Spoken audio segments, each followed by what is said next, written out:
Bismillahirrahmanirrahim.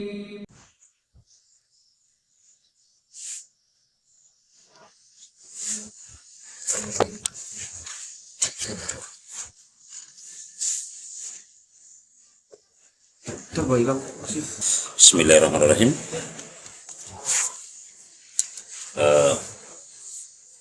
Sebelum kata hebat atau kunci kesaktian yang ketiga, serius ya? Kapan aku serius ngaji? Iki orang ngaji lagi, ya lagi mencari jalan saja. Ngaji kayak kiai baik.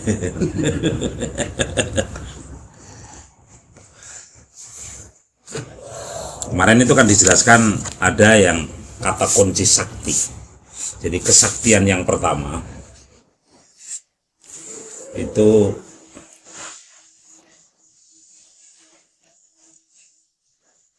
kesaktian yang kedua, nanti ada kesaktian yang ketiga. Sebelum kesaktian yang ketiga, kesaktian yang pertama dan kesaktian yang kedua, saya jelaskan dulu. Yang pertama itu menggambarkan kepada kita bahwa kita ini nggak bisa berbuat apa-apa. Kita ini nggak ada artinya apa-apa, dan kita ini ya nggak bisa apa-apa. La haula wala quwata illa billahil aliyil azim. Itu artinya bukan berarti Gusti Allah itu pelit, nggak memberi apa-apa.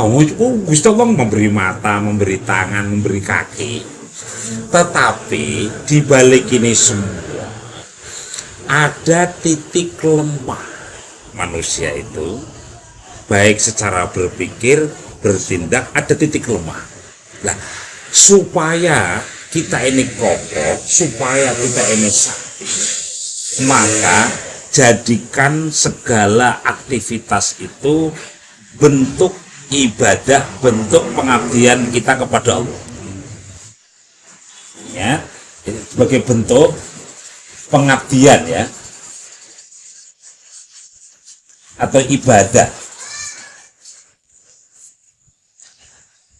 Jadi ketika kita menyekolahkan anak kita, ketika kita menguliahkan anak kita, ketika kita mengajar, ketika kita membiayai anak kita, membiayai orang lain, membuatkan rumah, membiayai rumah sakit seseorang. Ketika pandangan kita, ketika cara berpikir kepada yang zahir, ya, pandangannya kepada yang zahir, akan kecewa. Pada zahir akan kecewa. Pasti kecewa. Saya itu ketika greenhouse kata teman-teman ini gagal, lu biasa. Karena bukan yang dilihat itu, bukan itu. Yang dilihat ini adalah perintah Allah. Yang dilihat adalah bentuk pengabdian kita kepada Allah untuk ngurusi orang. Sama sekali gak marah, sama sekali gak kecewa. Gitu. Di setim teman-teman biarkan semuanya, kecewa, biasa saja. Karena bukan uang saya, karena niat kita ini adalah niat ibadah kepada Allah, maka nggak bakal ada kecewa. Kita kan nemenin sementara ini nemenin sahabat-sahabat dalam berbagai hal. Kalau seandainya agak ada melenceng sedikit, itu nggak apa-apa. Karena tujuannya bukan menjadikan seseorang menjadi benar, gitu kan? Tetapi aktivitas kita ini, gerak kita ini memang murni diniatkan untuk ibadah kepada Allah. Jadi cirinya orang itu ikhlas, orang ini tulus, niatnya ibadah kepada Allah atau tidak. Coba lihat aja, dia marah enggak? Dia kecewa enggak? Kalau kecewa ketika marah, wes tahu karena Allah itu. Pasti untuk dirinya sendiri. Orang menyekolahkan anak kita kan menyekolahkan orang supaya nanti di masa tua kita ada yang mengurus. Gagal. barusan ada tamu. Apa jadinya gitu, saya nyekolahin sampai S2 wong kliwet ngomong ternyata dia ini lagi kesandung judi online. Saya kecewa banget sampai tinggal sholat, dan dia marah dan kecewa kepada anaknya itu. Ya, sampai diundat-undat, wis tak sekolahaken sampai perguruan tinggi. Ini hasilnya tak, kata orang tuanya kayak gitu. Iya tak? Saya ulang lagi, kata sakti adalah ketika kita menggantungkan segala sesuatu kepada Allah. Umpamanya kita melangkah, ya wis lillahi ta'ala. Oke. Jadi sekalipun kita ini kejepit di tengah kegelapan yang seolah-olah sana nggak bisa, sini nggak bisa, mundur nggak bisa, maju nggak bisa, diem nggak bisa, eling-eling Allah itu ada. Oh lah, ketika ini sudah ada, ya ini kesaktian yang sebenarnya itu. Jadi kesaktian yang sebenarnya, yang hakikat yang sebenarnya adalah ketika kita ini sangkut pautkan segala sesuatu kepada Allah.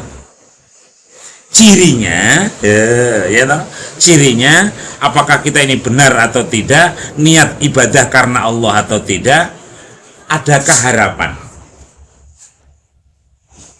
Kalau masih berharap kepada Allah akan kebaikan, ya berarti niat karena Allah. Dia kecewa enggak? Kalau masih kecewa, berarti iya ya, tahu jawabannya. Artinya ada wilayah yang menjadi tugas kita, ada wilayah di mana otoritas penuh itu milik Allah. Carane pengen sakti yang sebenarnya adalah hilangkan semuanya, munculkan Allah. Bisa dimengerti? Kunci kesuksesan, kunci kesaktian, kunci kehebatan adalah meniadakan segala hiruk pikuk kita, munculkan Allah. Jadi ketika kita ngajari seseorang, orang pinter ya nggak apa-apa, oh ini pengabdian kita kok. Ya, jadi suatu saat kok bisa ajari orang pinter-pinter, ya nggak apa-apa. Niat kita nggak meminterkan, biarlah Allah yang membukakan, gitu loh. Ada wilayah di mana kita ini melakukan sesuatu, ada wilayah di mana Gusto, ini wilayah Gusto. Baik, semua aktivitas, terutama kita ini ngajari seseorang. Ketika anaknya ini agak nakal sedikit, kita marah. Wah, jangan-jangan sampai bucetnya gebuki. Wah, jangan-jangan, ya toh, dirinya ada. Ketika dirinya masih ada, sampai muruk-muntuk nggak bakalan yang diajari ini mengerti. Karena nggak melibatkan Allah sih, nggak bakal sakti, nggak bakal ucapannya ini tembus pada orang yang diajari. Kenapa meniadakan Allah? Bisa mengerti kira-kira ya? Oh, ini pemahaman dasar ini ya. Ini sakti beneran ketika kita ini sudah mampu seperti ini. Maka orang-orang yang seperti ini pasti di dalam hatinya insya Allah. Moga-moga Allah berkehendak baik gitu. Karena Allah mengampuni juga sesuai kehendaknya, Allah menyiksa juga sesuai kehendaknya, Allah melapangkan rezeki sesuai kehendaknya, Allah menyempitkan rezeki juga sesuai kehendaknya kepada siapa saja. Allah memberi petunjuk juga sesuai kehendak Allah, Allah menyesatkan sesuai kehendak Allah kepada siapa saja yang Allah kehendaki. Loh, artinya bahwa bukan berarti Allah ini pelit, tidak gitu loh. Kita caranya itu seperti ini, ya, caranya seperti ini. Maka ketika melangkah nggak bakal takut gagal, nggak ada urusan gagal berhasil, itu nggak ada urusan. Oke, kata sakti yang pertama sudah bisa dimengerti ya. Oke, Oke, udah ngerti dikit-dikit ya. Sedikit aja nggak apa-apa, nggak usah banyak. Akeh-akeh ya, modal kabeh ngene. Ucul kabeh ilmune. Ilmune ucul kabeh saja kakek sedikit saja. Padahal mengerti dikit saja, nggak usah banyak-banyak. Oh gitu toh. Tiadakan diri kita. Artinya ketika kita menyekolahkan anak kita, ketika kita membiayai anak kita, ya wis nanti soal hasilnya kita serahkan kepada Allah. Wis tabu, saya akan menjadi hebat semuanya. Hebat gak mungkin menjadi pecundang, gak mungkin. Wong Gusti Allah sing ngajari kok. Sakti kan ini, awas lihat. Jadi kesaktian itu bukan hanya sekedar wirid 24 jam puasa selama hidup, tidak sekedar itu saja, gitu loh. Tapi prinsip yang harus kita pegangi harus kita latih. Yang ada itu hanya Allah. Gitu loh. Nanti makan nafas kita, roh kita, darah kita akan mendapatkan bimbingan dari Allah. Loh, gitu ceritanya. Oke, sekarang kata bijak, kata sakti, kata kunci kehebatan yang nomor 2 kemarin. Antara, oke, setelah niat, ayo melangkah, nanti kamu akan dapat 2 pilihan, ya, 2 pilihan. Nanti pilihannya bisa jadi tajrid, ya pilihannya kemarin itu loh, bisa jadi tajrid, gitu kan, bisa jadi asbab. Asbab ini kan sebuah ungkapan loh ya, tajrid sama asbab sebuah ungkapan saja. Pilih mana saja boleh, asalkan pertama kali kamu sadari bahwa pilihan Allah yang terbaik.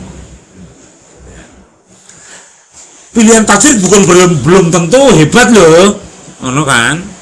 Pilihan asbab juga belum tentu rendah, kan? Tajrid dan asbab ini hanya sebuah ungkapan, nilainya ini baik atau tidak tergantung kepada niat, insting kamu, apakah ini karena Allah atau tidak. Ya Allah, tunjukkan mana yang menjadi pilihanmu ya Allah, maka ini akan yang saya pilih. Nah, kalau sudah terjadi, ngomongnya begini, ya Allah, kalau seandainya yang saya lakukan ini baik, moga-moga pilihan ini adalah pilihanmu ya Allah. Kalau seandainya pilihan saya ini kok engkau enggak berkenan, mohon diridhoi dan diampuni. Indah ngomong begini ini. Jadikan Allah ini sebagai puncak tujuan kita. Ya, Mas ya.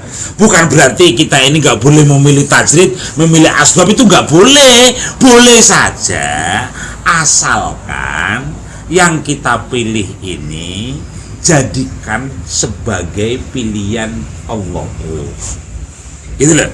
Apa yang kita pilih, kayak sekarang ini kita ngobrol ngaji ngalor ngidul ini, apakah tajrid ataukah sebab? Ya Allah, kalau seandainya pilihan ngaji ini adalah tajrid sesuai kata Mbak Atoilah, ya moga-moga ini menjadi kebaikan.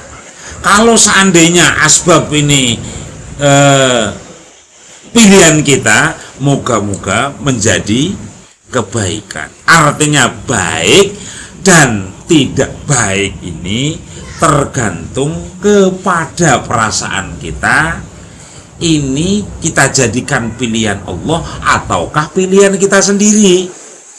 Kalau kita jadikan pilihan kita sendiri, ya akibatnya ditanggung karena syahwat kamu sih, gitu loh. Nah, kalau pilihan ini karena memang kita mengikuti iqomatillahi iyyaka, ya inilah awal kesuksesan itu. Sekarang yang ketiga, ini ya, Bismillahirrahmanirrahim. Kita kata kunci yang ketiga supaya kita ini menjadi orang hebat itu adalah sawa bikul himam La tahriku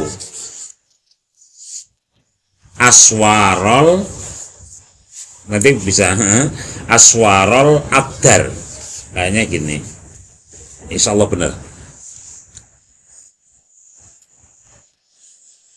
Sawabikul himam la tahriku aswarol abdar.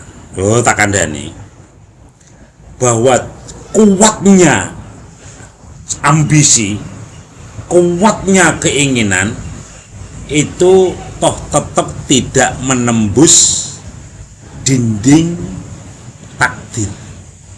Artinya keinginanmu yang kuat untuk memilih tajrid, milih asbab atau diem atau milih apa saja, ini nggak ada artinya, nggak akan bisa merubah apa-apa dong. Oh gitu.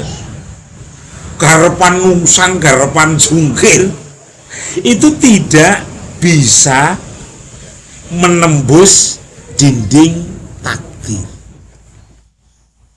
Imam itu keinginan yang kuat.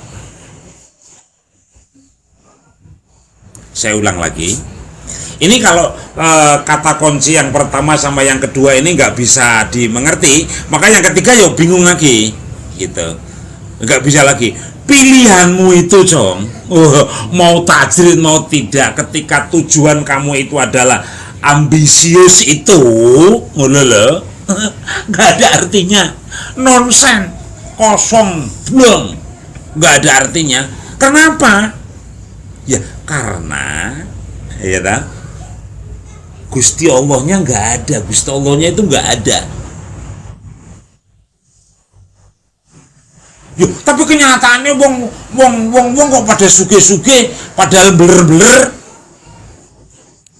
tetapi dia tidak bisa berbuat apa-apa, dia tidak bisa mempengaruhi apa-apa. Ya tapi buktinya wong Amerika perang bisa bom nuklir, umpamanya sekarang ini lagi perang Rusia, tapi tidak bisa merubah apa-apa.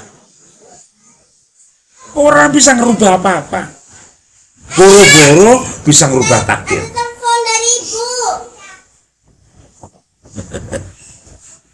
Kira-kira seperti itu. Insya Allah ya, tapi kenyataannya gimana? Nah, ada yang makna yang kedua. Makna yang kedua itu makna yang pertama. Makna yang kedua, Cong, loh, kalau kamu pengen usaha, yuk jangan berangan-angan. Kalau angan-angan saja, yuk gak bisa menghasilkan apa-apa. Kalau pengen berbuat sesuatu, ya, harus bertindak. Kayak kalau kita pengen ke Jatibarang, kita pengen ke Cirebon, ya harus naik mobil sono melangkah. Tapi kalau pengen ke Cirebon ternyata hanya khayalan saja, ya bagaimana bisa sukses? Bagaimana kita bisa menemukan sesuatu? Makna yang kedua seperti itu. Saatnya untuk melangkah, gitu kan? Saatnya untuk melangkah, bahwa untuk menemukan tajrid, untuk menemukan asbab itu tidak bisa hanya sekedar angan-angan. Ya toh? Ini bulan depan, ini kita mau bulan haji. Ada korban. Pengen kurban kalau hanya mulutnya saja tanpa menabung dulu, ya nggak bakal mampu, nggak bakal bisa berkorban. Kita mau bikin pesantren, kok hanya sekedar, iya kalau hanya sekedar tulisan khayalan di tengah malam saja, ya nggak bakal jadi. Kalau kita mau bikin pesantren, ya ayo mulai bikin jembatan dulu, bikin jalan dulu. Pues tak percayalah, ketika langkah kita, niat kita, bentuk terjemahan ibadah kita kepada Allah, pengabdian kita kepada Allah, maka semua langkah, semua nafas, semua aktivitas, bahkan darah kita akan dibimbing oleh Allah Subhanahu wa Ta'ala. Sakti itu yang pokoknya diulang lagi bahwa kesaktian yang sebenarnya yang ketiga ini adalah itu melangkah, menerjemahkan imajinasi itu. Pesantren ini nggak bakal jadi kalau hanya sekedar diskusi saja. Pesantren ini sudah akan jadi. Ayo mulai ngunjali batu, nyiapakan pacul, itu baru jadi. Tetapi kalau hanya sekedar diskusi, ngobrol ngalor ngidul, ngayal orang etan orang ulon, ya kapan jadinya? Ya sawabikul imam latahriku aswarol abda. Hanya khayalan saja, bagaimana ya gak bakal mampu menembus takdir itu. Artinya takdir itu bisa ditembus atau tidak? Takdir itu bisa ditembus apapun dengan kerja nyata. Orang gagal itu karena orang menggawe. Wong gagal itu karena orang gerak. Ya wong semenggawe ngalur ngidul bae kadang-kadang sering gagal, apalagi yang sekedar imajinasi, hayalan, ngaco. Yo kon dadi yo mutung ya bakal bisa toh. Kita bisa ini kayak Jum'ah mau nikah, ya wis siapakan gitu loh, Bos. Oh. Kalau hayalan saja orang jadi toh, mulai melangkah, melamar, persiapan itu bisa menembus takdir insya Allah ketika yang pertama, yang kedua itu bisa kita kuasai. Yang takdir itu rahasianya Gusti Allah, ya toh, nggak ada yang tahu. Nah karena nggak ada yang tahu, ini nih kesaktian yang pertama sama kesaktian yang kedua, wes tahu jebol yuk kader takdir deh Gusti Allah. Kita melangkah karena ibadah kepada Allah, yuk orang jebol ya jebol. Yang nggak bisa jebol itu yang hayalan. Ketika niatkan kepada Allah, ketika melangkah milih tajrid atau asbab, ya sukses dong. Kira-kira seperti itulah pemahamannya. Ayo mulai melangkah. Hanya dengan langkah ini, ya gitu loh. Hanya dengan langkah ini pesantren ini akan jadi. Hanya dengan langkah ini mimpi-mimpi besar itu akan tercapai. Oke? Saya kira untuk sementara kita lanjutkan besok lagi.